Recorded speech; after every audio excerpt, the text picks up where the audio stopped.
हमारी प्रजा की तरह हम भी देखना चाहते हैं कि इस प्रतियोगिता को कौन जीतेगा। आरंभ किया जाए। इस प्रतियोगिता से पहले प्रजा के सामने आपको कुछ और बातें भी बतानी होगी महाराज। वो क्या है? आपके बाद इस सिंहासन पर बैठने वाला अगला कौन होगा? ये आप क्या कह रहे हैं सेनापति जी? राजा के बाद इस सिंहासन और राज्य की अधिकारी इनकी पुत्री राजकुमारी मैत्रा ही होगी।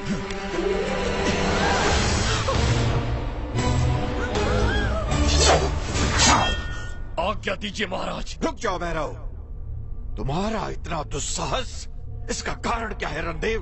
कारण है महाराज, ये इस राज्य को संभालेंगी जो स्वयं पर मुसीबत आते ही आंख बंद करके अपना बदन ढक ले। वो क्या तलवार उठाएंगी? हाँ, जिसमें आत्मरक्षा करने की ताकत ही ना हो, वो इस राज्य की रक्षा कैसे करेगा महाराज?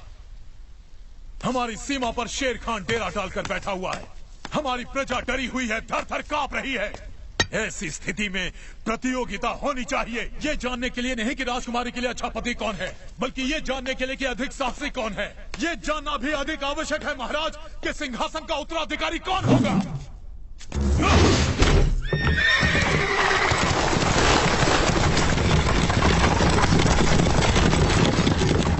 राजकुमारी मैत्रा उसी से विवाह करेगी जो चुनरी लाकर इनका और राज्य का गौरव बचाएगा। अगर किसी को आपत्ति हो तो हमें सूली पर लटका दे, नहीं तो हमारी चुनौती स्वीकार करें। अब कोई उपाय नहीं है महाराज, प्रजा आपके निर्णय की प्रतीक्षा कर रही है। स्वीकार है या नहीं? हमें स्वीकार है।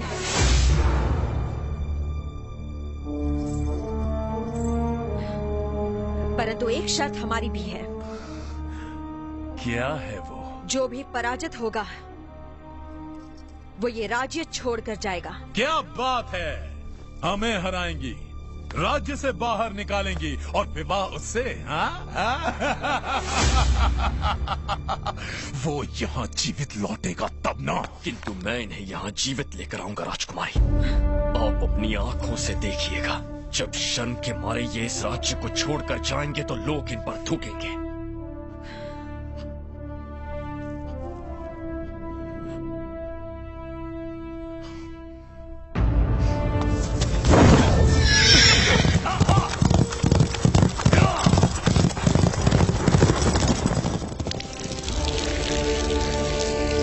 राजकुमारी की चुनरी को जो पहले रेखा के पार ले जाएगा वही होगा विजेता।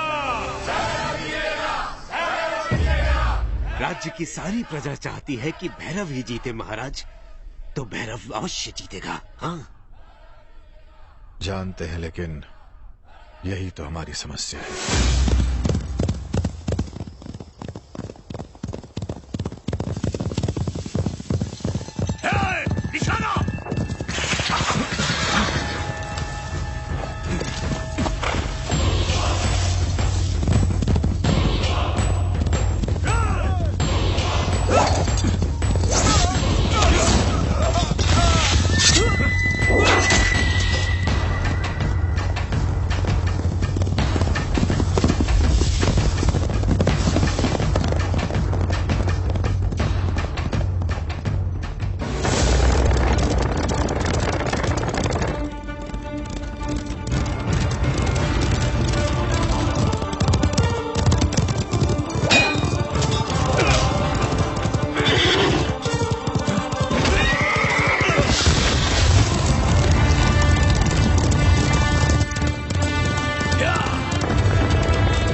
तेरा शरीर जितना मजबूत है, दिल उतना ही कमजोर। अब क्या करेगा?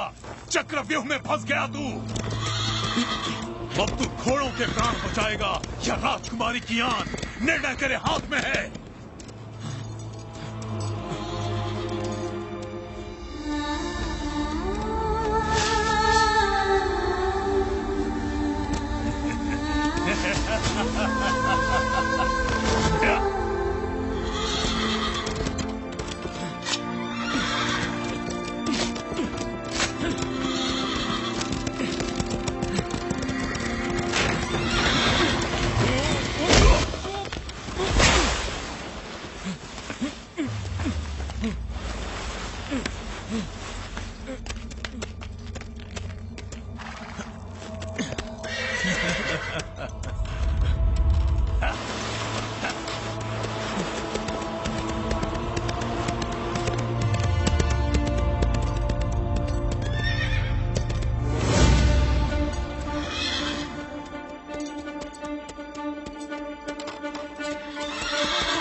राजकुमारी का सम्मान बचाना है।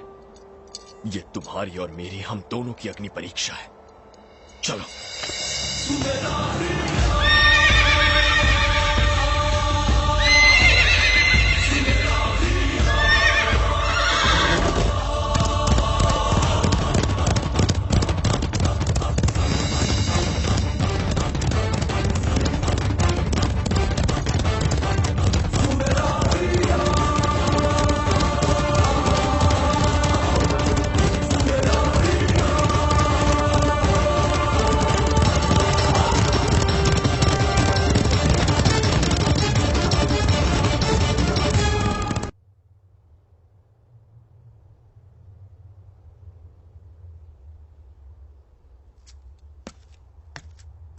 वो आ रहे हैं।